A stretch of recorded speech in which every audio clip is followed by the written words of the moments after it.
వేసవిలో శరీరం వేడిగా మారుతుంది. పనస పండు తిన్న తర్వాత కొందరికి జీర్ణ సమస్యలు తలెత్తే అవకాశం ఉంటుంది. ముఖ్యంగా పచ్చి పనసకాయ ఎక్కువగా తీసుకుంటే విరేచనాలు, కడుపుబ్బరం, గ్యాస్, అసిడిటీ వంటి సమస్యలు రావచ్చు.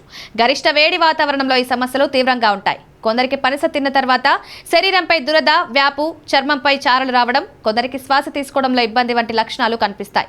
ఇది పనసపై ఉండే సహజ రసాయనాలకు శరీరం అలర్జీగా స్పందించినప్పుడు జరుగుతుంది. అలర్జీకి గురయ్యే వారెవరైనా ఉంటే పనసను పూర్తిగా నివారించడం ఉత్తమం. పనస పండులో సహజంగా ఉండే చక్కెర మోతాదులు చాలా ఎక్కువ. ఇది రక్తంలో షుగర్ లెవెల్స్ ను పెంచే అవకాశాన్ని కలిగిస్తుంది.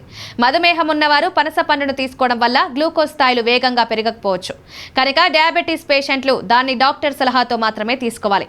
ఏదైనా ఆపరేషన్ కు ముందు, తర్వాత పనస పండును తినకూడదని సూచిస్తున్నారు. ఇందులో ఉండే పోషకాలు శరీరాన్ని వేడి చేసే విధంగా పనిచేస్తాయి.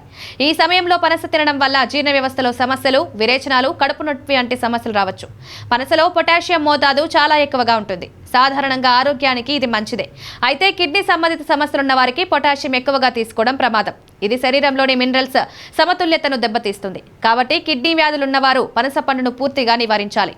ఇది ఆరోగ్యానికి అనేక ప్రయోజనాలున్న వేసవిలో దీన్ని జాగ్రత్తగా తినాలి. మితంగా తీసుకుంటే మంచిదే, కానీ ఎక్కువగా తింటే అనేక ఆరోగ్య సమస్యలు తలెత్తే అవకాశం